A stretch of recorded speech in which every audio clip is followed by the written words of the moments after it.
Bismillahirrahmanirrahim. Assalamualaikum warahmatullahi wabarakatuh. Waalaikumsalam warahmatullahi wabarakatuh. Bismillah, alhamdulillah. Wassalatu wassalamu ala rasulillah wa ala alihi wa sahbihi wa mawala. Wa la hawla wa la quwata illa billah.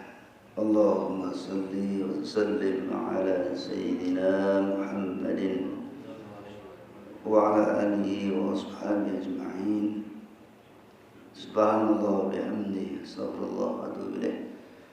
Rabbi shrah li sadri wa yassir li amri wahlul 'uqdatam min lisani yafqahu qawli. Rabbi zidna ilma warzuqna fahma. Ila hadratin Nabil Mustafa Muhammadin Rasulullah sallallahu alaihi wasallam wa ila jami'il malaikatil muqarrabin wa ila jami'il anbiya wal mursalin wa ala alihi wa ashabihim ajma'in. وإلى جميع مشايخنا وجميع آبائنا وأمهاتنا وأجدادنا وجددنا وأزواجنا وذرياتنا والمسلمين والمسلمات والمؤمنين والمؤمنات الأحياء منهم والأموات وإلى جميع أجدادنا في الدين والدنيا والآخرة شهيدا لا إله إلا هو لهم الفاتحة. أعوذ بالله من الشيطان الرجيم. بسم الله الرحمن الرحيم. الحمد لله رب العالمين الرحمن الرحيم مالك يوم الدين إياك نعبد وإياك نستعين اهدنا الصراط المستقيم صراط الذين أنعمت عليهم غير المغضوب عليهم ولا الضالين آمين.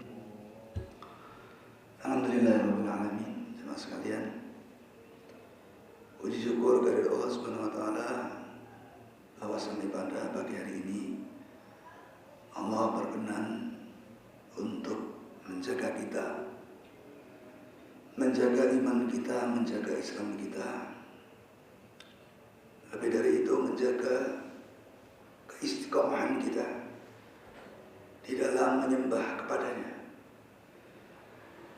Keistiqomahan kita di dalam taqarrub ilaih, mendekatkan diri kepada Dia.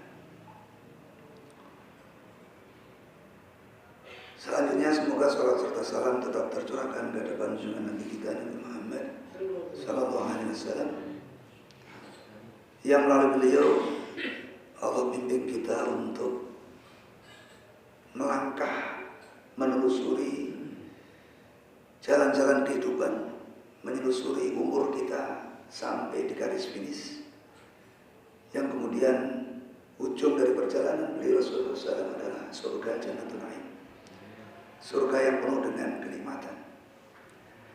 Ya, dan insya Allah kita sampai ke sana, insya Allah. Amin ya rabbal alamin. Allahumma shalli wa sallim ala Muhammadin wa ala alihi.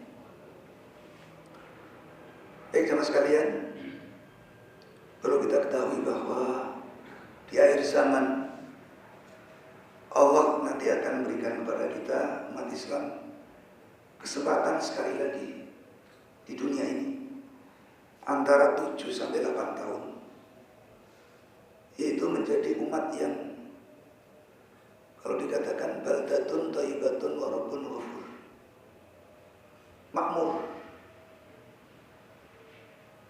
Dan salah satu makna makmur di sini adalah melimpahnya rizki, ekonomi, sehingga nanti ketika zaman itu datang, semua manusia itu inginnya infak. Jadi mencari orang yang mau menerima infak itu susah. Nah, beda dengan zaman sekarang ini, waktu sekarang ini. Semua orang maunya minta. Nyari orang yang mau infak susah. Nah, maka kita mencoba untuk menuju ke zaman, kalau dikatakan kemakmuran tadi. Nah, kita berharap kita adalah bagian dari umat yang mendapatkan kemakmuran itu. Maka kita mengambil tema hari ini adalah hidup barokah, rizki melimpah, hisab yang mudah. Jadi indah sekali. Semua kita ingin sampai kepada bagian ini. Dan ternyata setelah kita gali, seperti itu sesungguhnya yang hendak Allah berikan kepada kita di dunia dan di akhirat. Di mana Allah membimbing kita agar setiap sholat kita membaca, bahkan setiap rakaat kita membaca atau berdoa, ihdinas siratal mustaqim. Ya Allah, tunjukkan kepada kami jalan yang lurus. Siratal ladzina an'amta 'alaihim, yaitu jalan yang di atas jalan itu engkau limpahkan kenikmatan. Jadi hakikatnya jalan yang lurus itu adalah jalan yang ditempuh oleh orang-orang yang di jalan itu dia mendapatkan limpahan kenikmatan. Itulah barokah. Kita mencoba lihat definisi daripada barokah. Misalnya kita ambil dari Al-Qamus Al-Muhim Al-Mujam, dari Mujam Al-Muhim.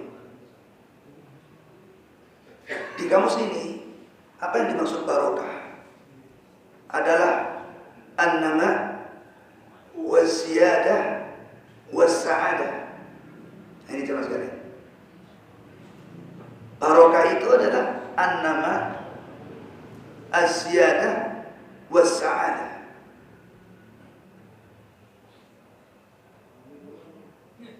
Barokah adalah tumbuh kembang kebahagiaan. Nah, jadi kita ingatnya gampang. Kalau kita berdasarkan kamus Muhit ini, apa itu yang dimaksud barokah? Adalah an-nama was-siyadah was-sa'adah. Tumbuh kembangnya kebahagiaan.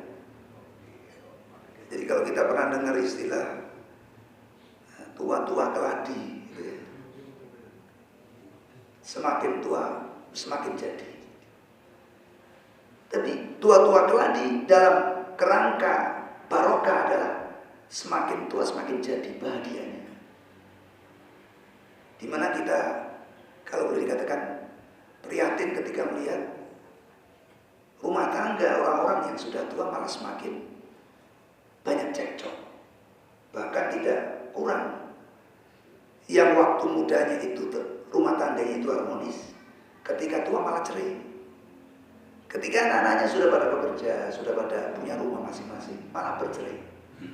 Ini enggak jarang, banyak.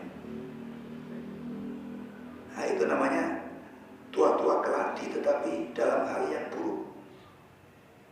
Semakin tua semakin jadi pertengkarannya. Nah, dengan kajian ini kita berharap tua-tua keladi semakin tua semakin bahagia, semakin jadi bahagianya. Harapannya begitu. Dan itu sama sekalian yang akan mengantarkan kita kepada husnul khatimah. Jadi makna pertama, barokah adalah tumbuh kembangnya kebahagiaan.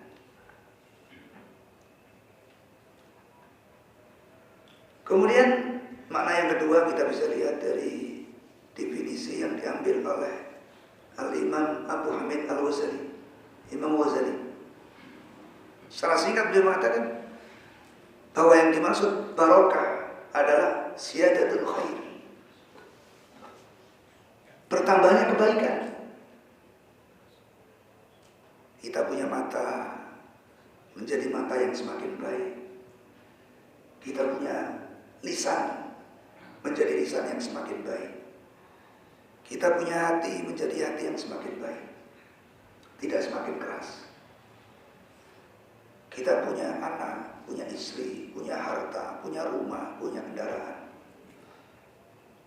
Seluruh yang kita punya, ziyadatul khair, semakin bertambah kebaikannya. Itulah barokah.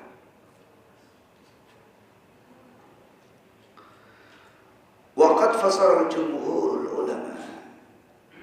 Adapun penjelasan dari sebagian besar ulama makna barokah, bahwa makna barokah adalah an-ni'amul katsir, yaitu kenikmatan yang banyak. Ini menurut jumhur ulama, kenikmatan yang banyak. Bima fi dzalika an-ni'amul madiyah wal ma'nawiyah kal amni wa tuma'ninati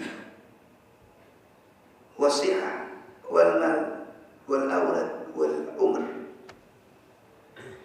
Kenikmatan yang banyak meliputi ada kenikmatan jasmania, kenikmatan ruhania, ada rasa aman, rasa nyaman, rasa tenang, rasa damai, lembut, kesehatan jasmania, kesehatan ruhania, harta benda, anak keturunan, kemudian kenikmatan umur. Nah, kenikmatan yang banyak yang meliputi berbagai macam bidang. Qala Imam An-Nawawi, adapun menurut Imam Nawawi, ini gurunya para wali, apa kata beliau? Al-barakah ia al-khairatul katsirah al-katsirah wa daimah wa daimah. Jadi barokah itu adalah kebaikan yang banyak, yang melimpah, yang abadi, yang berkelanjutan. Oh, jadi kebaikannya banyak, melimpah, abadi, berkelanjutan. Itu namanya barokah. Sehingga seperti misalnya yang terjadi pada Fir'aun, ya kalau kita lihat dari awal itu, awalnya sebenarnya terpenuhi itu barokah itu, kebaikannya banyak, menjadi raja, ya, punya rakyat yang banyak, punya duit yang banyak, harta yang banyak, pengikut yang banyak, kesehatan yang kalau dikatakan luar biasa. Tapi kemudian diputus oleh Allah kenikmatan itu, sampai kemudian menjadi orang yang stres ketika telah mendengar nanti akan ada lahir seorang anak dari Bani Israel, anak laki-laki yang akan kalau dikatakan menghilangkan yaitu kerajaannya Fir'aun. Nah, mulai mendengar kalimat itu, maka Fir'aun stres sampai kemudian diputus secara sempurna ketika Allah tenggelamkan dia di Laut Merah. Oh, berarti nggak barokah. Dan kebanyakan orang di sini posisinya mengejar jabatan setinggi-tingginya, berinvestasi banyak-banyaknya, nabung siang malam yang dipikirin itu. Nah, namun kemudian Allah bikin stres sampai kemudian di ujungnya diputus oleh Allah. Karena sesungguhnya Allah berfirman, wa ma khalaqtul jinna wal insa illa liya'budun. Tidaklah aku ciptakan jin dan manusia kecuali untuk ibadah. Jadi ketika dalam hidup ini manusia yang dicari harta dunia, harta benda, yang difokuskan itu saja, maka ujungnya pasti Allah putus. Maka bersyukurlah kita, orang-orang yang telah diberikan petunjuk oleh Allah, pengertian bahwa sesungguhnya al-mal wal banuna zinatul hayatid dunya. Harta benda, jabatan, anak-anak keturunan adalah hiasan kehidupan dunia. Namun jemaah sekalian, kalau kita lihat dari tadi beberapa definisi, maka boleh kita simpulkan sesungguhnya definisi barokah itu yaitu yang sudah kita jadikan tema itu. Jadi hidup barokah adalah hidup dengan rezeki yang melimpah dan hisab yang mudah. Jadi rezeki yang melimpah, kemudian tadi kata Imam Nawawi berkelanjutan, kenikmatannya berkelanjutan, yaitu dengan kunci hisab yang mudah. Dan yang dimaksud rezeki tadi, sebagaimana dikatakan jumhur ulama, meliputi segala aspek kehidupan, baik jasmani maupun rohani. Termasuk tadi ada rasa nyaman, rasa aman, kesehatan, harta benda, anak keturunan, dan juga umur. Nah, maka sama sekalian di sini yang terpenting adalah bagaimana caranya kita mendapatkan hidup barokah itu. Hidup yang dirasakan dalam kerangka rizki melimpah, hisab yang mudah. Maka di sini Allah dengan sifat kasih sayangnya sebagaimana dalam ayat yang pertama di surah Al-Fatihah, yaitu Bismillahirrahmanirrahim. Allah mengenalkan diri dengan yang Maha Pengasih, yaitu Kang Ngasih berarti. Maha Pengasih itu Kang Ngasih. Maha Penyayang yang menebar kasih sayang. Maka berangkat dari sini, untuk mencapai barokah itu modalnya sangat mudah. Tinggal kita mau apa enggak. Jadi kalau modal untuk nyalon bupati ya, Bogor ya, mau ada pemilihan bupati, itu tidak semua orang bisa, karena dia harus punya duit yang banyak. Nyalon gubernur apalagi, nyalon presiden apalagi, modalnya besar, tidak semua orang bisa. Tapi untuk meraih hidup barokah itu dengan kasih sayang Allah, modalnya semua orang bisa, asal dia mau saja. Nah, modalnya adalah berdoa, dengan doa, wa dzikr dan zikir. Jadi modalnya asal mau doa aja sama zikir, doa zikir itu aja modalnya, modal dasarnya. Dan ini semua orang bisa, semua orang mampu, asal dia mau saja. Doa zikir. Di mana dalam sebuah hadis riwayat At-Tirmidzi dikatakan, la yuraddul qada illa doa. Tidak ada yang bisa merubah qada, ketentuan Allah, kecuali doa. Oh, saya nggak punya duit nih. Oh, berarti itu takdir qada yang sudah terjadi. Tapi masih qada juga, ya qada ya takdir. Qada yang sudah terjadi, itu namanya takdir. Nah, la yuradul qada illa doa. Nggak ada yang bisa merubah qada, merubah takdir. Maksudnya takdir yang sudah terjadi ya sudah, tapi kemudian untuk kelanjutannya itu bisa dirubah. Orang yang utangnya banyak bisa berubah menjadi orang yang infaknya banyak. Orang yang sempit dadanya bisa berubah menjadi orang yang luas dadanya.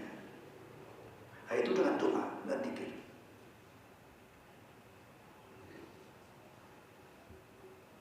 Di mana jamaah sekalian? Innallaha yaqul. Ini hadis qudsi riwayat Muslim sahih. Sesungguhnya Allah berfirman, ana ma'ahu idza da'ani.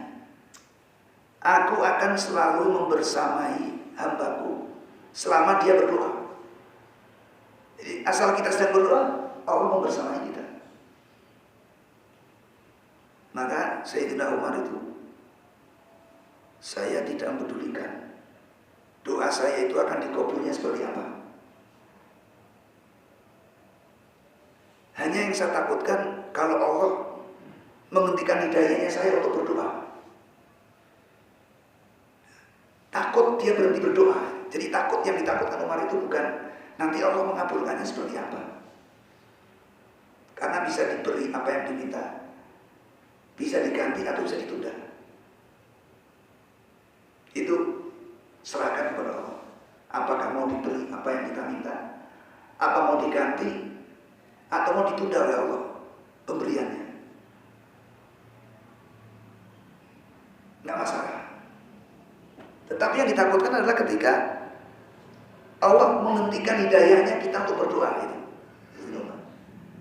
Takut berhenti berdoa. Karena ketika seorang berhenti berdoa berarti dia telah berpisah dengan Allah. Kata guru saya itu, barang siapa yang dia bersama Allah, maka berarti dia mendapatkan semuanya. Karena semua yang kita inginkan ada di sisi Allah. Tapi barang siapa yang berpisah dengan Allah, maka dia telah berpisah dengan semuanya. Karena semua yang kita butuhkan, semuanya bersama Allah. Oh, berarti yang terpenting bagi kita terus saja berdoa siang malam. Doa terus. Wadzikir atau berzikir. Kalau kecapean dalam doa, ganti dengan zikir. Kecapean zikir, ganti dengan doa. Ya, makanya kita tadi, kalau saya katakan itu tadi, doa dan zikir tarbiyah.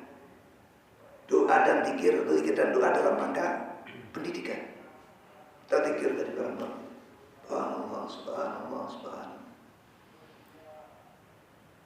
Sampai kita berdoa. Walaupun nanti tentu itu hanya sebagian kecil waktu kita doa atau zikir dalam rangka tarbiyah. Nah terus zikir sama doa dalam jangka yang panjang, ya kita masing-masing sambil jalan, sambil duduk, sambil berbaring di kamar tidur, ya, di ruang tunggu, di stasiun, dimanapun. Waktunya lebih banyak kita berdoa masing-masing. Karena masing-masing kita punya kebutuhan sendiri-sendiri. Adapun doa ketika sholat, baca sholat itu hanya tarbiyah saja, pendidikan, untuk mengingatkan bahwa sangat penting zikir dan doa itu. Kemudian di dalam surah Al-Baqarah di ayat yang ke-152 Allah berfirman, "Fadhkuruni adhkurkum." Ingatlah padaku dengan makna bisalah wa tasbih wa ta'lil wa takbir wa tahmid wa hauqala wa bi asma'il husna. Ingatlah padaku, yaitu kamu sholat, kamu bertasbih, ya, kita bertahlil, kita membaca Asmaul Husna, bacalah wala wala quwwata illa billah. Kata adkurkum, maka aku akan ingat padamu. Kila dikatakan manahu ujasikum, bahwa makna aku ingat padamu, aku akan membalas kebaikan dari zikirmu itu. Jadi ketika kita berzikir kepada Allah dengan tahlil, takbir, tahmid dan seterusnya, Allah akan membalas kebaikan. Allah akan mencurahkan kebaikan kepada kita. Di mana dalam hadis Rasulullah SAW bersabda, "Ana ma'a abdi ma dzakarani wa taharrakat bi syafata." Saya, kata Allah, akan selalu bersama hambaku selama hambaku mengingatku dengan pikirannya, dengan akalnya, dengan hatinya. Dan selama hambaku menggerakkan bibirnya, menggerakkan kedua bibirnya untuk menyebutku. Oh, berarti memang kalau nggak zikir ya doa, kalau nggak doa ya zikir. Capek berdoa, ganti zikir, capek zikir, ganti doa. Sehingga Allah selalu bersama kita. Dan tadi kita tahu, kalau kita bersama Allah, berarti kita bersama semuanya, menemukan semuanya. Kalau kita berpisah dengan Allah, berarti kita berpisah dengan semuanya, kehilangan semuanya. Oh, jadi mulai hari ini doa, zikir, doa, zikir. Wadhkurullaha katsiran la'allakum tuflihun. Perbanyaklah mengingat Allah, maka pasti kata Allah kalian akan beruntung. Oh, kita akan beruntung kalau kita selalu berzikir kepada Allah. Itu makanya kemarin saya bikin rangkaian zikir dan doa itu 4 amalan meraih keluarga itu dari dulu nggak saya amalin. Jadi akhir-akhir ini setelah kemudian ya mendapatkan ilham bagaimana kita mulai membangun umat berbasis doa dan zikir untuk menyambut datangnya Imam Mahdi. Karena mendekati datang Imam Mahdi, umat Islam akan kuat dalam ilmunya, dalam ekonominya, dalam kesehatannya. Dan sekarang kita sudah kelihatan mulai sudah terjadi perang yang sudah tidak bisa dicegah lagi. Enggak, itu tidak berhenti, itu perang akan berlanjutan sampai nanti muncul Imam Mahdi. Nah, kita yang di sini kita mencoba untuk mengikuti alur ini melalui meraih hidup barokah. Syukur-syukur kita ya berjumpa dengan Imam Mahdi, syukur-syukur. Jadi bisa ikut berjuang bersama beliau. Ya, kalau enggak ya anak turunan kita ya, so, berada di benderanya Imam Mahdi. Nah, ini mulai sekarang kita bangun tikir doa. Nah, jamaah sekalian, sebagaimana orang sakit misalnya ketika dia demam. Kalau orang demam itu biasanya obat yang umumnya apa? Obat umum demam. Kalau resep dokter itu dikasih apa biasanya kalau orang itu demam? Ampun, obat umum nanti ada obat khususnya. Paracetamol itu secara umum gitu. Enggak, itu dikasih kok Panadol. Iya, di dalam Panadol itu ada paracetamolnya. Atau ibuprofen ya. Itu obat umum. Jadi doa umum untuk mendapatkan barokah, rizki yang melimpah, hisab yang mudah, udah kita baca. Rabbana atina fid dunya hasanah wa fil akhirati hasanah wa qina adzabannar. Itu semua orang udah ngamalin. Umum, obat umum. Orang kena tipes, demam itu dikasih paracetamol. Tapi harus ada obat khusus yang dia memang nanti akan membantu menyembuhkan dengan izin Allah, yaitu tipesnya. Obat khusus tipes di samping paracetamol. Nah, ini sekarang yang mulai kita coba amalkan. Jadi Rabbana atina fid dunya itu doa umum. Dan sekarang doa khusus yang ternyata diajarkan oleh Rasulullah tapi belum kita amalkan. Saya juga baru amalkan setelah dapat ilmu ini. Jadi suatu ketika Ummu Sulaim membawa Anas bin Malik yang masih anak-anak menghadap Rasulullah SAW. Sampai di hadapan Rasulullah, beliau minta kepada Rasulullah, wahai Rasulullah, mohon engkau doakan anak ini. Nah, ini doa khusus ini untuk meraih rizki yang melimpah.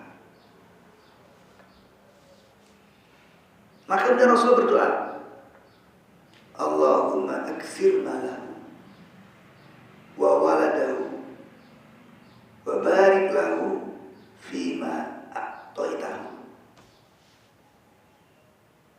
Dan ini setelah saya lihat rawinya ternyata Bukhari Muslim. Hadis sahih Bukhari Muslim muttafaqun alaih. Loh, kok saya baru tahu? Itulah ilmu begitu luasnya. Ya, kita belajar agama dari kecil, tapi kok sekarang umur 50 lebih baru tahu doa ini. Dan ini sahih ya. Kalau hadis-hadis mungkar, ya oke lah, itu ditutup-tutupi oleh para ulama, nggak disebarkan. Loh, ini hadis sahih loh. Kok saya baru tahu? Tapi alhamdulillah ya, dikasih kesempatan tahu. Hari berganti hari, minggu berganti minggu, bulan berganti bulan, tahun berganti tahun. Sampailah Anas bin Malik menjadi dewasa. Beliau nikah, berumah tangga. Apa kata beliau? Setelah sampai pada umur yang sekian, umur yang menjadi umur yang dewasa, umur yang tua, dikatakan orang tua. Apa kata kata beliau, demi Allah, sekarang hartaku melimpah banyak sekali. Dan anak cucuku sampai hari ini sampai 100. Coba kita sekarang kembalikan diri kita yang sudah tua-tua ini. Anak dan cucu kita berapa sekarang? Waktu kita masih hidup. Bapak saya itu umurnya sekarang udah 90 tahun, masih hidup.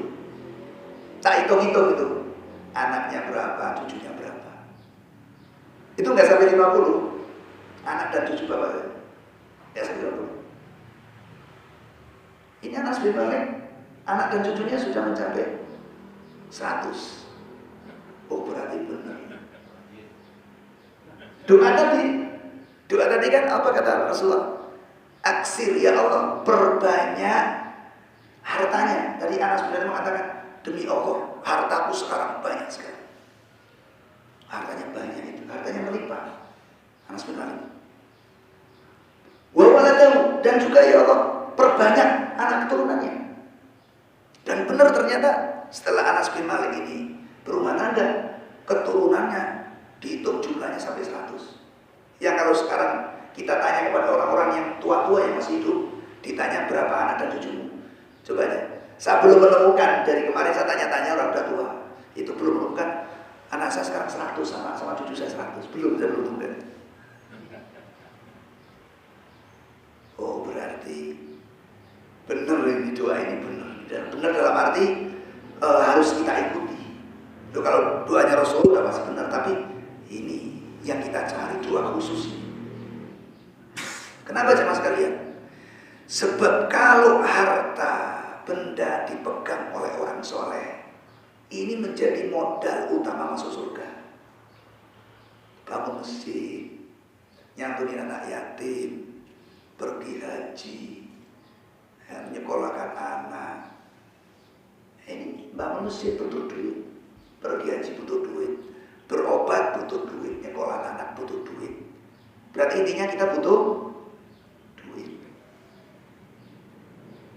Karena selama ini saya itu kalau mau minta duit itu agak malu sama Allah. Selama ini sebelum saya dapat doa ini, kenapa Ustaz malu? Ya begitu saya mau minta duit yang banyak, saya ingat ada hadis menyatakan bahwa harta benda dunia ini nilainya nggak lebih dari 11 sayap nyamuk. Duh, 11 sayap nyamuk nggak ada nilainya, ngapain kita minta? Kalau satu truk ya, satu tronton sayap nyamuk aja nggak ada harganya, apalagi cuma satu sayap nyamuk 11 saja. Jadi mau minta itu aja nih. Sebelum saya dapat doa ini. Nah, setelah dapat doa ini saya dikasih pemahaman, itu nggak ada harganya dunia ini kalau nanti disandingkan di surga dengan surga. Nggak ada harganya. Kalau seluruh harta dunia, 10 langit dan bumi disandingkan dengan surga, nggak ada harganya. Tapi ketika belum bersanding dengan surga, kita belum sampai surga, ya semua kita butuh. Justru orang bunuh-bunuhan ya gara-gara itu. Orang pecah kongsi gara-gara itu. Pecah persaudaraan, putus silaturahmi ya gara-gara itu. Nah, bagaimana supaya kita dapat itu tapi bukan putus silaturahmi saja, silaturahmi semakin erat. Bukan bunuh-bunuhan, tapi tolong-menolong, tahu lebih buat apa, semakin membesar. Oh, berarti di sini memang harus ada rangkaian satu lagi yang tak boleh ditinggal. Kalau yang dicari cuma harta yang banyak, keturunan dan pengikut, follower, konstituen yang banyak, yang terjadi akan bunuh-bunuhan dan saling gontok-gontokan. Anak banyak, harta banyak, loh, tapi kalau nggak barokah bagaimana? Maka ujung daripada doa Rasulullah itu, wabarik lahu fima a'taitahu, dan berkailah untuknya, yaitu untuk Anas, segala apa yang kau berikan kepadanya. Nah, ini jadi bom doanya itu di sini. Inti daripada doanya itu di sini.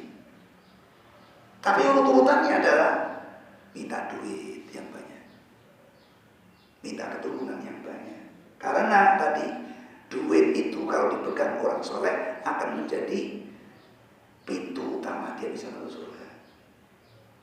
Dan anak yang soleh dan soleha akan menjadi investasi yang paling berharga, baik di dunia maupun akhirat. Duitnya banyak gak punya anak ya. Apalagi dibalik, anaknya banyak gak punya duit, wah repot lagi. Kalau duitnya banyak gak punya anak masih mending, ya kan? Bisa bagi-bagi kemana. Walaupun juga galau juga, duitnya banyak tapi mau kemanain gak punya anak, masih mending. Tapi kalau anak banyak gak punya duit lagi yang repot.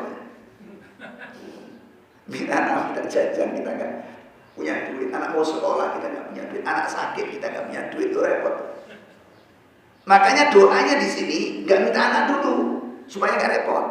Yang diminta duit dulu, baru minta anak. Ini urutan-urutan ini doa soleh. Dan kemudian ditutup dengan bomnya doa, ujungnya doa, puncaknya doa. Wa barik lahu fima ataitahu. Dan berkailah semua apa yang diberikan, engkau berikan kepadanya. Apakah harta, apakah anak. Bahkan semua di sini baik yang kecil maupun yang besar. Tangan, lisan, mata, anggota badan, kesehatan, bahkan kondisi. Berkailah ketika Allah memberikan kepada kita kondisi misalnya sakit. Sakit tapi barokah. Bagaimana sakit barokah? Allah kasih kesabaran dan ketabahan. Jadi termasuk rezeki di situ adalah kesabaran, ketabahan, ketenangan. Oh berarti harus kita katakan setelah kita juga berdoa Rabbana atina fid dunya hasanah wa fil akhirati hasanah wa qina adzabannar. Doa ini kita baca untuk kita. Kalau tadi kan Rasul untuk Anas bin Malik. Semua yang Rasulullah berikan kepada umatnya itu adalah mengajari untuk kita juga. Maka kalau kita mencari doa, cari doa yang sudah jelas-jelas makbul. Doa yang jelas-jelas itu mujarab. Kalau kita nyari obat, cari obat yang mujarab. Ibaratnya kalau dikatakan doa itu jam terbangnya udah banyak.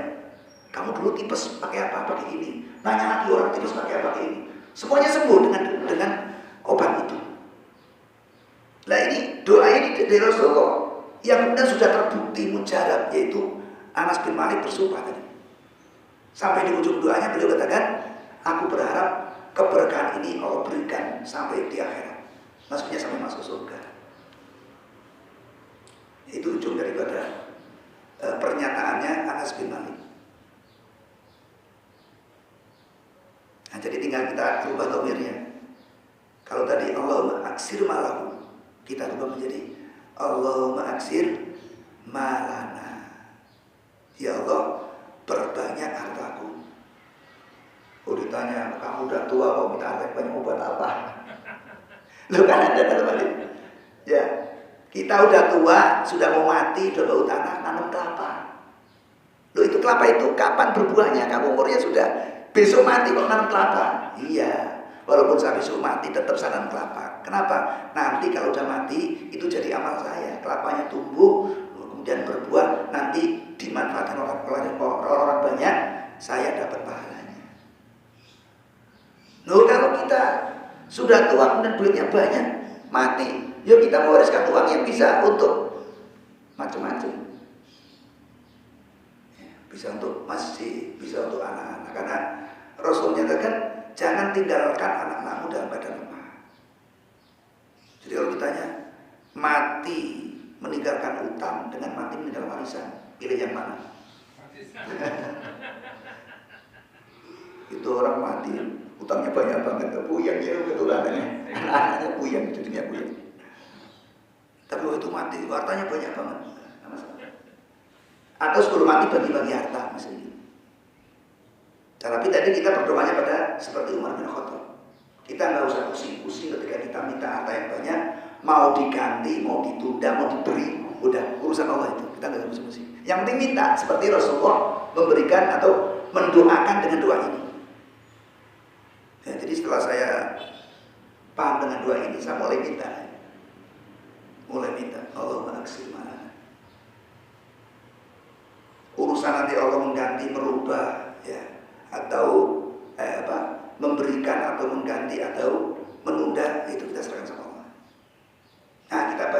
sebagaimana Rasulullah bacakan kepada Anas bin Malik.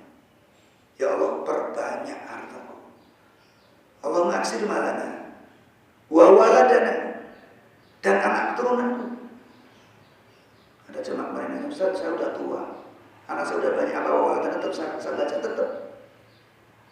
Berarti harus nikah lagi, enggak usah. Nanti anak-anak yang nikah, bukan kita yang udah tua nikah lagi, tidak. Jadi biarkan anak-anak yang pada menikah, nanti dari anak-anak itu biar ada cucu-cucu kita. Seorangnya udah banyak, udah tua, apa perlu nikah lagi katanya. Ya kalau mau enggak apa-apa, ya. Pilihan kalau mau nikah lagi silakan. Tapi bukan berarti didoain itu, berarti biar nikah lagi nanti supaya anaknya banyak lagi, ya enggak. Wa barik lana fima a'taitana, dan ya Allah berkailah segala apa yang telah Engkau berikan pada kami. Ya Allah, Engkau telah berikan aku mata, berkailah mata kami, berkailah lisan kami, berkailah hati kami, berkailah tangan kami, berkailah apa yang telah diberikan. Ada rumah, ada kendaraan, ada anak, ada istri, semuanya. Jadi ini jangan sampai yang ketiga ini nggak dibaca. Paling penting dari yang kedua, yang satu, yang pertama dan yang kedua. Allahumma aksir malana wa waladana wa barik lana fi ma ataitana. Tadi saya baca tadi, pas doa tadi. Nah, itu yang pertama. Ini hadis sahih. Nah, coba ini ada fadhailul amal, ini hadisnya dhaif. Ya, tetapi setelah dipraktekkan benar. Jadi matnanya, isinya hadisnya sahih. Yang dhaif apanya? Sanadnya. Enggak masalah. Ya, fadhailul amal itu silakan diamalkan selama itu tidak bertentangan dengan syariat Islam. Nah, suatu ketika kalau ini nggak disebut namanya, ini hadis riwayat Tirmidzi, nggak disebut namanya. An Sahl ibn Sa'id. Jadi ada Sahl bin Sa'id. Ja'a, kata beliau, telah datang rajul ila Nabi sallallahu alaihi wasallam. Datang seorang laki-laki kepada Nabi sallallahu alaihi wasallam. Wa syaka ilaihi al-faqr faqala, dan orang ini kemudian mengadukan mengenai kemiskinannya, kefakirannya, mengadu pada Rasulullah. Ya Rasulullah, bagaimana saya miskin, saya butuh macam-macam tapi nggak punya duit, bagaimana ya Rasulullah? Ini sama dengan orang yang banyak datang ke rumah saya itu. Ada mengadu, saya dulu kaya raya, sekarang usaha saya bangkrut, rumah saya sudah saya jual, mobil saya sudah jual, bagaimana ini? Sama persis ya. Mengadukan mengenai kemiskinan, kefakiran. Maka apa kata Rasulullah kepada seorang laki-laki ini?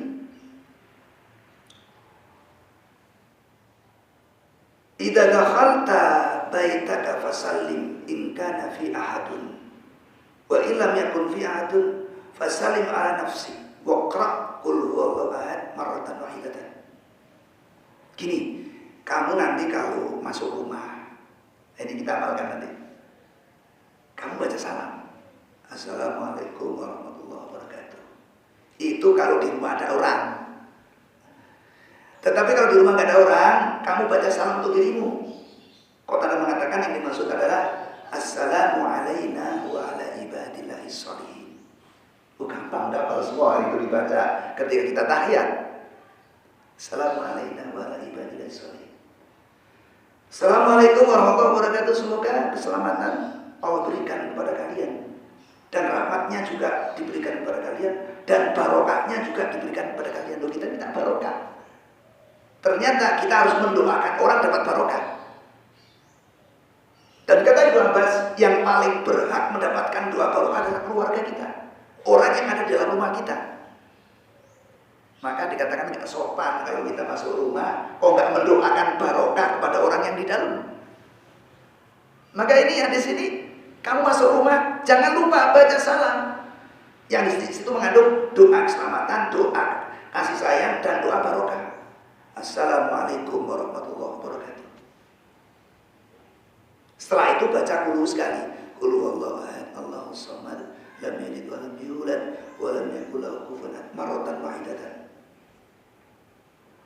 Atau kalau di dalam rumah itu enggak ada, kamu doakan dirimu sendiri dan orang lain secara umum, itu Assalamu alaina wa ala ibadillah sholihin. Semoga keselamatan untukku, untuk kami, dan untuk hamba-hamba Allah yang soleh. Ustaz, saya ragu-ragu ini. Saya tadi kan pergi, ini pulang ke rumah kayaknya sepi. Di rumah itu ada orang apa enggak? Jangan-jangan anak saya lagi pergi, istri saya lagi pergi, nggak tahu. Apalagi tidur, nggak jelas karena sepi. Ya sudah, baca aja dua-duanya. Assalamualaikum warahmatullahi wabarakatuh. Assalamualaikum warahmatullahi wabarakatuh. Kok nggak lama bacanya, cuma berapa detik, nggak sampai 1 menit. Kemudian baca Qul huwallahu ahad Allahus samad lam yalid walam yulad. Cukup. Apa yang terjadi pada seorang laki-laki ini yang tadi mengadu pada Rasulullah? Ya, dia di sini dikatakan fa fa'ala ar-rajulu fa'adarallahu alaihi rizqan hatta afada ala jirani. Maka setelah orang ini mengamalkan, Allah melimpahkan rezeki yang luas sampai rezekinya mengalir kepada tetangganya. Jironi, apa maksudnya? Dulu orang ini terkenal miskin, terkenal banyak utangnya. Tapi setelah mengamalkan zikir dan doa ini, laki-laki ini terkenal dermawannya. Hartanya mengalir kepada tetangganya, bagi-bagi duit, bagi-bagi minuman, bagi-bagi makanan, bagi-bagi beras. Terkenal sebagai dermawan. Ya, dan ini terjadi pada orang yang saya ketemu kemarin. Persis kayak gini kisahnya. Jadi sebelum saya mengajarkan sebelum saya menyampaikan di sini, Allah telah pertemukan saya kepada orang yang persis seperti ini. Ustaz, saya dulu itu kaya, tapi Ustaz, saya bangkrut sampai saya kemudian punya utang 30 miliar. Banyak nggak itu 30 miliar itu? Dulu utangnya 30 miliar. Tapi kemudian Allah buka saya untuk zikir, doa, masjid, sholat. Sekarang saya kaya raya, lebih kaya dari dulu. Nah, jadi saya lihat orang ini hari-harinya itu kerjaannya bagi-bagi. Itu bagi duit, bagi makanan, bagi minuman, bagi minyak wangi, bagi. Oh, ini persis dengan yang ada di sini. Nah, maka jemaah sekalian di sini untuk meraih barokah yang pertama adalah kita harus berdoa. Jangan putus asa. Mengenai nanti doa itu seperti apa nasibnya, sudah kita husnudzon kepada Allah. Dikasih seperti yang kita minta, atau diganti oleh Allah, atau ditunda oleh Allah, itu urusan Allah. Kita harus husnudzon saja. Nah, ketika kita bersama Allah, maka kita bersama semuanya. Nah, itu bagian yang pertama. Kemudian bagian yang kedua adalah bagaimana kita menuju kepada kematian kita, menuju kepada hisab kita. Ini hadisnya adalah hadis riwayat Ahmad, tapi sahih dengan syarat Muslim. Jadi riwayat Ahmad tapi sahih dengan syarat Muslim. Oh, berarti hadisnya sahih. Dengan syarat Muslim ini termasuk hadis sahih. Tapi riwayat Ahmad bukan riwayat Muslim.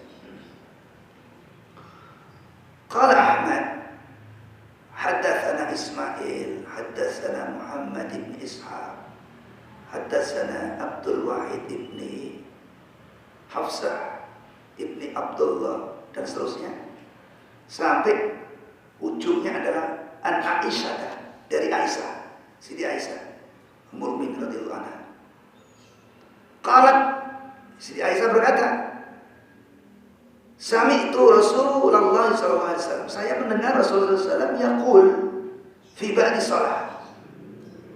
Yaqul berarti antara zikir dan doa. Rasulullah mengucapkan ketika fi ba'di sholati, dalam sebagian sholatnya. Setelah saya coba telusuri syarah hadisnya, apa yang dimaksud fi ba'di sholat? Karena ba'di sholat itu bisa lagi berdiri, lagi ruku, atau lagi sujud, atau lagi duduk di antara sujud. Maka ternyata yang dimaksud fi ba'di sholat di dalam hadis ini adalah ketika Rasulullah sujud. Ketika Rasulullah sujud, Siti Aisyah mendengar Rasulullah berdoa. Yaqul, Allahumma hasibni hisaban yasira. Ya Allah, permudah hisabku dengan, ya Allah hisablah aku dengan hisab yang mudah. Tadi juga saya baca doanya tadi. Allahumma hasibni hasiban yasira. Ya Allah, hisablah aku dengan hisab yang mudah. Itu didengar oleh Sayyidah Aisyah ketika Rasulullah sujud. Maka kemudian setelah falamma insarafa qalat, setelah kemudian Rasulullah SAW selesai sholat, qalat, berkata Aisyah, ya Rasulullah, wahai Rasulullah, mal hisabul yasir, apakah hisab yang mudah itu ya Rasulullah? Itu kata Aisyah. Ya Rasulullah, hisab yang mudah itu bagaimana? Tadi engkau kok ketika sujud baca Allahumma aslinya hisabun yasir. Qala, maka Rasulullah menjawab, ayyam dura fi kitabihi fayatajawazu lahu anhu innahu man waqqisul hisab ya Aisyah yawma idin halak fa'alai fa'ilu man waqqisu. Apa kata Rasulullah? Yang dimaksud hisab yang mudah itu adalah nanti semua orang akan mendapatkan buku catatan. Semua orang mendapatkan buku catatan. Dan sungguh ketika buku catatan itu dibuka dan kemudian orang itu atau semua orang diadili oleh Allah, dihisab oleh Allah sesuai dengan apa yang ada dalam buku, maka hari itu pasti manusia celaka. Jadi semua kita nanti akan mendapatkan buku catatan. Dan kalau kita dihisab oleh Allah, diadili oleh Allah berdasarkan buku catatan itu, semua manusia pada hari itu celaka. Dan ini sesuai dengan firman Allah di dalam surah At-Tin tadi yang saya baca di rakaat yang kedua. Laqad khalaqnal insana fi ahsani taqwim, surat 95 ayat 456. Bahwasanya sungguh manusia diciptakan oleh Allah dengan bentuk yang sebaik-baiknya, dengan bentuk yang semulanya. Tetapi nanti semuanya akan dilempar oleh Allah ke neraka yang sedalam-dalamnya, yang sehina-hina. Oh benar ini. Kalau semua manusia diadili oleh Allah dengan berdasarkan catatan buku yang ada, la yughadiru shahiratan wala kabiratan illa ahsaha, yang semuanya tercatat dengan rapi, baik yang kecil maupun yang besar, ada semua di kitab itu. Maka pasti hari itu semua manusia akan celaka. Tetapi kalau dihisab, maksudnya hisab yang mudah, maka ketika dilihat di situ catatannya isinya hitam semua, sedikit pahalanya, banyak kan dosanya, maka hisab yang mudah itu Allah memaafkan seluruh dosa-dosa yang ada di catatan itu. Jadi walaupun orang itu pahalanya sedikit, pahala itulah yang nanti akan ditimbang, dosanya tidak ditimbang.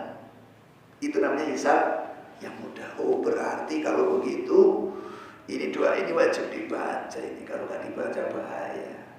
Rasulullah saja membaca ketika sujud. Saya mencari-cari doa mana yang mau saya baca ya untuk sujud, yang tepat yang mana. Oh ternyata ini sebetulnya. Jadi dengan doa yang tadi pertama itu, hidup kita dipermudah oleh Allah, hutang lunas semua pokoknya. Kita insya Allah mati tidak meninggalkan hutang, ya, tapi bisa bagi-bagi hadiah, ya, kan bisa sebelum meninggal hadiah apa yang kita punya bagi semua, jadi nggak ada warisan, tapi bagi-bagi dulu sebelum meninggal. Sementara ketika mati kita telah disambut dengan catatan amal yang diampuni. Maka kenikmatannya berkelanjutan, di dunia bahagia, di akhirat juga bahagia. Ini sama sekali. Sebagai penutup, Allah berfirman di dalam surah Al-Baqarah ayat 186, wa idza sa'alaka ibadi anni fa inni qarib ujibu da'watad da'i idza da'an falyastajibu li wal yu'minu bi la'allahum yarshudun. Intinya bahwa semua doa itu akan dikabul oleh Allah. Tetapi diiringi dengan memperbaiki ketakwaan kita. Artinya apa? Doa ini kita baca dan kita iringi dengan usaha kita memperbaiki takwa kita. Rajin sholat berjamaah, rajin ngaji, berusaha menjadi orang yang pemaaf dan seterusnya. Ikuti apa kata Allah dalam Al-Quran. Kita berusaha untuk mengikuti. Allah suruh kita sholat malam, kita sholat malam. Allah suruh kita maafkan, kita maafkan. Allah suruh kita menghormati orang tua, kita hormati orang tua. Sambil terus kita berdoa siang dan malam. Mudah-mudahan kita diperkenankan oleh Allah berhasil meraih hidup yang barokah, rizki yang melimpah, hisab yang mudah, insya Allah. Baik, sekarang itu surupnya jam 5:30 kurang. Ini sudah jam 5:30 adalah surup. Ya, untuk itu sampai sini dulu yang bisa saya sampaikan, kurang lebih maaf. Ya, mudah-mudahan ada manfaatnya. Usikum wa nafsi bitaqwallah. Wassalamualaikum warahmatullahi wabarakatuh.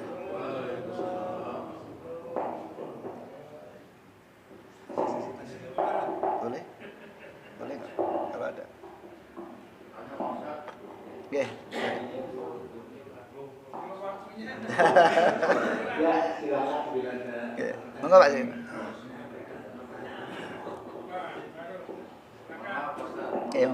Terkait dengan penjelasan doa dan zikir, terkadang kita berdoa supaya lebih khusyuk, kita pejamkan mata. Ya. Itu bagaimana? Kemudian kadang-kadang karena kita belum hafal, Ya. kita membaca Ustaz Ya. tersebut. Ya. Itu bagaimana? Kemudian dengan zikir, Ya. kadang-kadang orang ada berzikir sampai la ilaha illallah, Ya. apa jika pikirkan itu Ya. gimana? Ya. Baik. Itu aja. Terima kasih Ustaz. Oke. Assalamualaikum warahmatullahi wabarakatuh. Ya, jadi doa dan zikir ini nggak ada teknis yang memaksakan. Mau dengan memejamkan mata, mau dengan posisi sujud, mau terlentang, mau berdiri, mau berjalan, nggak masalah. Mau dengan hafalan, mau dengan baca, bebas. Boleh. Saya belum hafal, baca silakan. Saya udah hafal, dengan hafalan silakan. Nah, kemudian dengan suara yang jahar silakan, selama jaharnya tidak gembor-gembor. Tahu yang gembor-gembor ya? Jadi yang dilarang itu doa yang gembor-gembor. Hei, kayak gitu. Ukurannya adalah sholat jamaah. Jaharnya seperti itu, misalnya orang imam misalnya membaca Bismillahirrahmanirrahim, Alhamdulillahirabbil alamin. Misalnya dia baca juga ayat Rabbana hab lana min azwajina wa dzurriyyatina qurrata a'yun waj'alna lil muttaqina imama. Batasannya itu. Itu namanya doa jahar. Jadi dulu itu ada orang yang bengok-bengok ketika berdoa, maka Rasulullah tegur. Turunkan suaramu. Bukan berarti jangan bersuara, tidak. Jadi doa itu ada dua macam. Bersuara dan tidak bersuara. Rasulullah juga begitu mempraktikkan. Ada kalanya beliau berdoa dengan suara. Nyatanya tadi Siti Aisyah itu dengar Nabi mau baca Allahumma hasibni hisaban yasira. Berarti Rasulullah ketika sholat itu doanya kencang. Terdengar oleh Siti Aisyah. Sehingga Siti Aisyah bertanya tadi. Nah, dan dalam doa-doa yang lain juga Rasulullah banyak ya, yang beliau berdoa dengan suara yang kencang. Dan yang paling gampang untuk menjadi rujukan adalah ketika sholat gitu aja. Doa dibagi dua, ada namanya doa sir. Apa itu doa sir? Doa yang tidak terdengar oleh orang lain. Seperti ketika sholat zuhur. Kita baca surat apa ya? Nah, imam juga nggak dengar makmum baca apa, makmum juga nggak mendengar imam baca apa. Tapi baca pasti. Ya, dan di antara ayat-ayat Al-Quran itu juga ada doa-doanya di situ. Makanya doa, ada berarti doa sir yang tidak dengar orang. Tapi juga ada doa yang jahar, yang didengar orang. Ketika sholat tadi rujukannya. Ketika imam baca ayat-ayat Al-Quran, termasuk Al-Fatihah itu ada doanya, ihdinas siratal mustaqim, tunjukkan kami ke jalan yang lurus. Jadi untuk pengesahan doa itu boleh jahar atau enggak boleh jahar, kita rujukannya adalah sholat. Ada sholat yang jahar, ada sholat yang enggak jahar. Yang penting jangan bengok-bengok. Yo sholat. Bismillahirrahmanirrahim. Alhamdulillahirabbil alamin. Enggak boleh bengok-bengok namanya. Imam apaan itu anak SD? Yang khusyuk, yang yang bacanya syahdu. Bismillahirrahmanirrahim. Kencang boleh, tetapi kencangnya tidak membuat gaduh. Seperti misalnya kita sholat di Masjidil Haram, itu kan kencang suaranya. Tapi suaranya itu apa? Mengasihkan. Mengayun. Bismillahirrahmanirrahim. Alhamdulillahi rabbil alamin. Ar-Rahmanir-Rahim. Maliki yaumiddin. Boleh kencang, tapi kencangnya kencang tidak gaduh. Begitu kira-kira Pak. Nah, jadi kita nggak perlu berdebat, nggak boleh, ya sudah kayak nggak boleh nggak usah. Itu ya. Kalau ngikut saya ngikut ulama-ulama guru-guru saya. Jadi patokannya sholat gitu aja. Doa boleh kencang seperti sholat. Gitu. Tapi nggak boleh bengok-bengok. Ya. Ya. Dalam selesai baca Al-Fatihah, imam baca ayat kan doa, Ustaz. Apa dalam membaca ayat itu kita boleh amin dalam sholat. Ketika selesai membaca Al-Fatihah, kan membaca ayat. Doa. Oh. Ada doa. Iya. Di dalam sholat itu kita bilang amin. Oh ya, sallu kama ra'aitumuni usolli. Salatlah sebagaimana aku salat. Jadi ketika dalam salat, maka di situ jamaah cukup untuk menyimak bacaan imam. Ya, cukup menyimak. Ya. Karena ketika itu ada orang yang ikut baca. Itu setelah salat ditegur sama Rasulullah. Tadi siapa yang ikut baca? Nah itu. Nah, cuma di sini kalau ada pertanyaan bagaimana kalau aminnya di dalam hati. Nah, ini nggak terbahaskan. Yang terbahaskan karena di situ nggak ada contoh. Ya, artinya ya bisa jadi ketika Rasul membaca doa ya, artinya ayat yang ada doanya ketika rakaat kedua setelah Al-Fatihah maksudnya. Ya, bisa jadi ada juga sahabat yang amin. Bisa jadi, tapi kan nggak ketahuan. Ya, jadi boleh yang ketahuan nggak boleh, nggak ada hukum. Nggak ada yang mengatakan nggak boleh karena nggak ada kejadian. Katakan boleh juga nggak ada kejadian. Artinya situ ya mubah-mubah saja, nggak ada hukum ya, nggak ada hukum. Dikatakan boleh belum pernah ada keterangan, dikatakan nggak boleh juga nggak ada keterangan. Tapi yang paling sahih adalah ketika imam itu membaca ayat, kita menyimak ayatnya, kita mengikuti alurnya, gitu. Iya. Assalamualaikum warahmatullahi wabarakatuh. Oke. Sama-sama. Oke. Iya, iya. Apakah di dalam sholat itu memakai bahasa Indonesia, doa dalam bahasa Indonesia boleh? Nah itu, jadi masalahnya sholat itu ada batasan. Tadi shollu kama ra'aitumuni usolli. Jadi sholat itu batasannya sebagaimana Rasulullah sholat. Jadi yang ditakutkan ketika kita berdoa dengan bahasa Indonesia itu nggak memenuhi syarat itu. Makanya ada orang Allahu Akbarin juga diganti. Ya, karena udah tua. Allah Maha Besar. Dengan menyebut nama Allah yang Maha Pengasih, Maha Pemurah. Nah itu kalau Al-Fatihah diganti dengan bahasa Indonesia. Jadi nanti kalau ada orang berdoa dalam sholat itu dengan bahasa Indonesia, nanti dia akan membuka jalan untuk membaca Al-Fatihah pun dengan bahasa Indonesia. Makanya untuk menjaga ketika kita sholat, hendaknya kita berdoa dengan bahasa Arab. Untuk memenuhi tadi, berhati-hati dalam sholatlah seperti aku sholat. Karena sholatnya itu ada aturan tersendiri. Nah, kemudian kalau kita ingin baca doa dengan bahasa Indonesia, maka bacalah di luar sholat. Itu lebih aman daripada kita harus berdoa dengan bahasa Indonesia dalam sholat. Itu persoalannya. Nah, jadi kalau yang doa tadi dalam sujud itu juga nggak terlalu berat ya, karena doanya cuma berapa kalimat itu. Allahumma hasibni hisaban yasiran, cuma 4 kata. Jadi insya Allah walaupun kita sudah tua, kalau kita hafalkan cuma 4 kata itu insya Allah bisa. Allahumma hasibna hisaban yasiran, sudah. Makanya Rasul dalam sujud itu doanya nggak panjang-panjang. Allahumma hasibna hisaban yasiran. Adapun doa yang tadi mengenai aksir malana itu bisa di luar sholat. Berarti bisa dibaca dengan bahasa Indonesia. Jadi kalau di luar sholat, di sini silakan pakai bahasa apapun.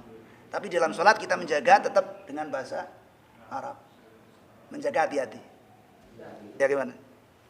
Bagaimana kalau kita lagi sholat dalam bacaan surah kita itu kan ada ayat-ayat Ancamannya.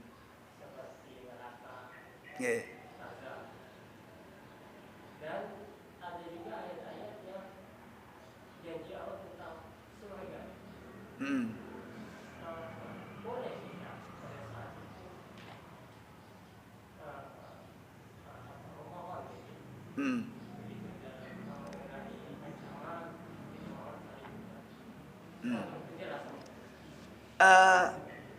yang paling penting sesungguhnya adalah ketika membaca ancaman, dalam hati kita sertai berlindung pada Allah. Dalam hati. Begitu kita membaca basyir, kan ada basyiron wa nadhiron. Jadi basyir itu adalah kabar gembira. Maka kita sertai dalam arti adalah harapan. Jadi hati mengikuti apa yang kita baca. Berharap ketika ada basyiron, kabar gembira.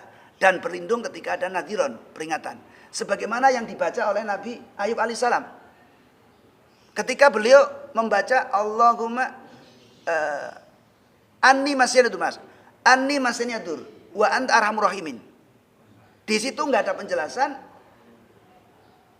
Nabi Ayub alaihissalam itu minta kesembuhan dengan lisannya. Tetapi yang beliau baca dalam ayat adalah, ya Allah sungguh telah menimpaku kesengsaraan, kesulitan.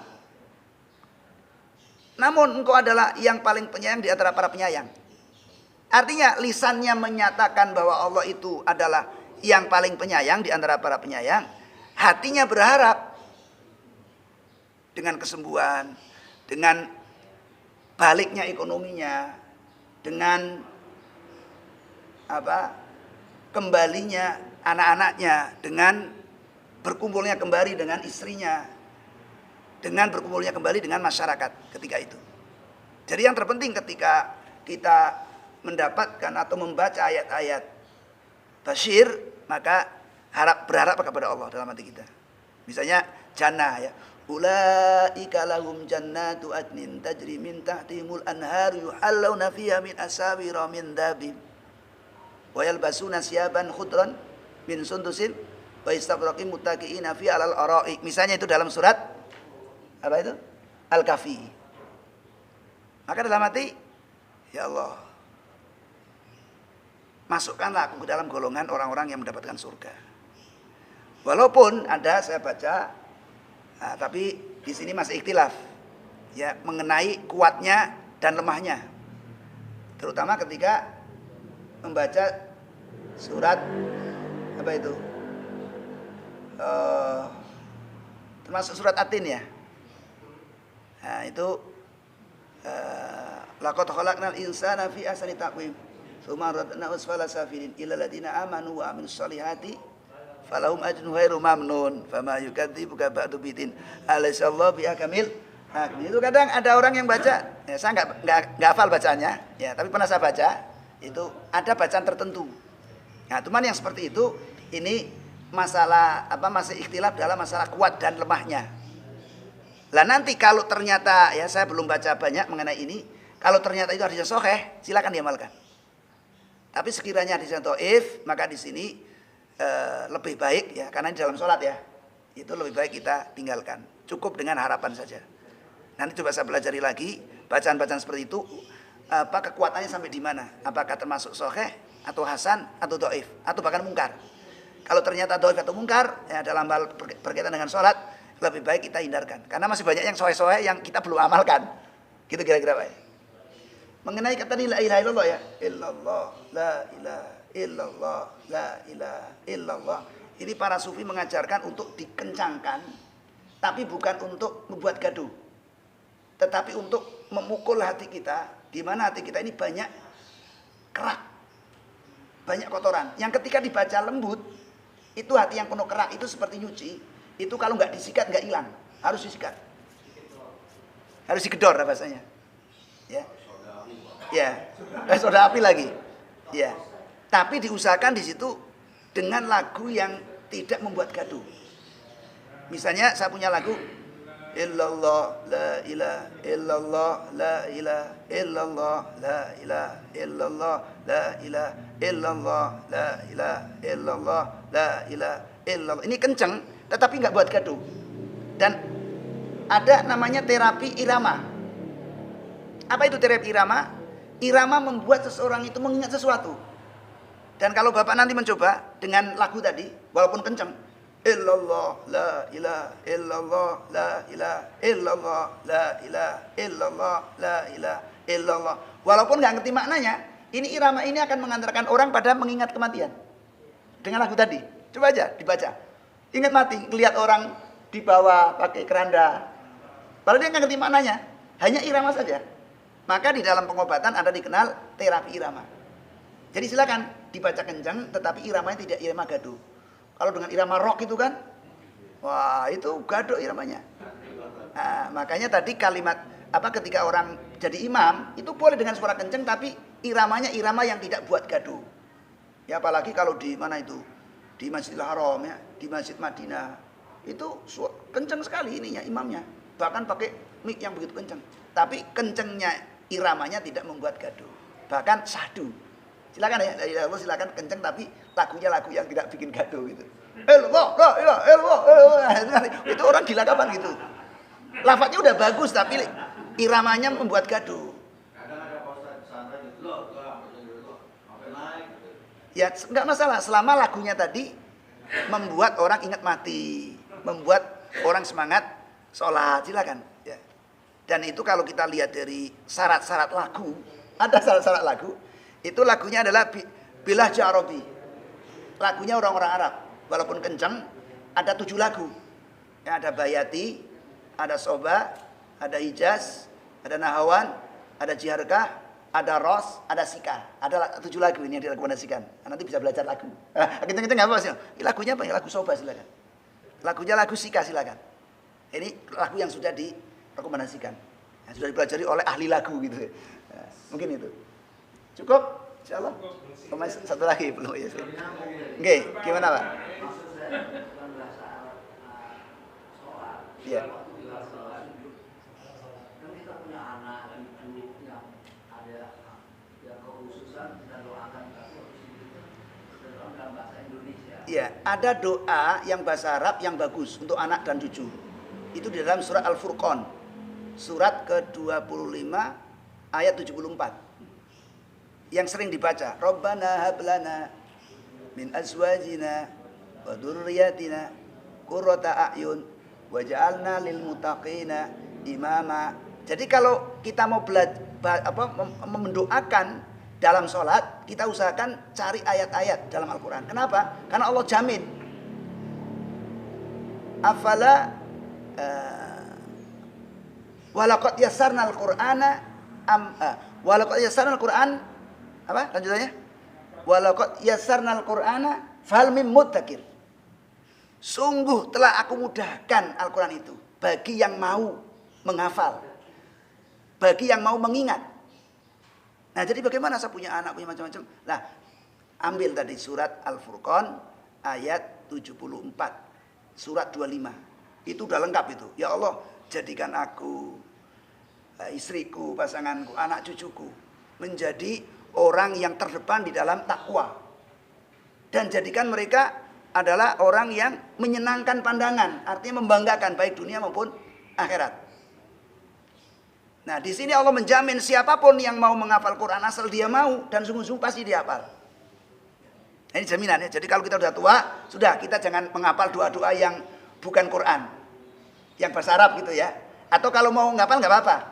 Tetapi jaminan untuk bisa hafal adalah doa-doa yang ada dalam Quran. Kalau kita mau, insya Allah kita hafal. Karena di situ sudah aku mudahkan kata Allah. Tapi untuk siapa? Fahal mim muddakir. Siapa saja yang mau menghafalkan, siapa saja yang mau mengingat-ingat. Ya, jadi silakan nanti dalam sujud itu Pak yang dibaca Pak. Jadi surah Al-Furqan ayat 74. Surat 25 ayat 74. Ya. Surat 25. Ya, surat 25 ayat 74. Silakan itu dibaca ketika sujud. Oke. Kita berdoa dalam sujud pakai bahasa Indonesia, tapi dalam hati bagaimana Pak? Ya, jadi kalau dalam hati tadi nggak ada hukum. Ya, nggak ada hukum. Nggak ada hukum. Ya, nggak ada hukum itu maksudnya ya silakan saja. Ya, nggak ada hukum itu berarti di situ silakan saja. Ya, karena nggak ada hukum. Kan tidak boleh dilafazkan kan? Ya, sebab kalau kemudian dibahas di situ nggak ada contohnya. Jadi nanti cuman akan ada perdebatan saja adanya. Kalau dikatakan haram mana dalilnya? Ya, kalau dikatakan sunnah mana dalilnya gitu kan? Karena di situ dalilnya itu sholat itu solu kama ro'aitumuni usolli. Sholatlah seperti aku sholat.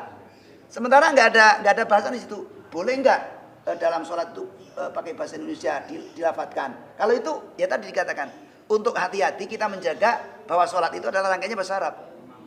Tapi kalau nggak diucapkan bagaimana? Ya sudah, jawabannya Pak nggak ada hukum gitu. Jadi silakan saja dilakukan. Tetapi tadi paling aman adalah ketika kita tadi dilafatkan dengan bibir kita dengan bahasa Arab. Nah, atau kita dengan bahasa bebas di luar sholat. Walaupun nanti ikhtilaf Pak, nanti ikhtilaf. Ya boleh pilih saja karena begini. Ya tapi nanti akan terjadi debat kusir, nggak ada ujungnya. Itu. Jadi kalau kita mengambil yang paling aman bagaimana? Dalam sholat hendaknya kita berdoa dengan bahasa Arab. Kalau dengan hati silakan saja, nggak ada hukum Pak. Kalau diharamkan juga mana dalilnya, nggak ada yang mengharamkan. Kalau disunahkan juga nggak ada dalilnya juga, karena dalam sholat masalahnya. Ya, tapi batasan sholat adalah solu kama ra'aitumuni usolli. Sebagaimana tadi dalam sujud Rasulullah berdoa juga dengan bahasa Arab kan, Allahumma hasibni hisaban yasira. Nanti dibantah lagi, ya karena Rasulullah orang Arab gitu. Ya, nanti nggak selesai Pak itu. Oke ya? Oke, silakan. Enggak. Iya. Menjawab salam kan hukumnya wajib ya. Iya. Pada waktu sholat saat imam bilang assalamualaikum warahmatullahi wabarakatuh. Saya jawab Nah, itu tadi sama jawabannya sama satu. Solu kama ra'aitumuni usolli. Apabila imam membaca salam, maka makmum juga membaca salam. Jadi jawabannya makmum gimana ketika imam assalamualaikum warahmatullahi wabarakatuh? Jawabannya makmum adalah sama assalamualaikum warahmatullahi wabarakatuh. Itu jawaban Pak. Nah, jadi jawabannya ketika sholat dulu ya. Nanti jangan ketika di jalan Pak Homsin, assalamualaikum, assalamualaikum juga. Jadi beda antara ketika sholat dengan di luar sholat. Begitu juga ketika imam mengucapkan Sami Allahu liman hamidah, kita nggak boleh Sami Allahu liman, nggak ada dalilnya. Ketika imam mengucapkan Sami Allahu liman hamidah, maka makmum mengatakan Rabbana walakal hamd. Jadi kita harus tahu ketika sholat itu yang penting itu apa dan bagaimana yang harus kita lakukan. Jangan sampai nanti itu tadi imam assalamualaikum yang imamnya waalaikumsalam gitu. Cukup insyaallah ya. Nah, ketemu lagi bulan depan. Mudah-mudahan Allah makmurkan kita insyaallah. Amin. Enggak Pak, ditutup.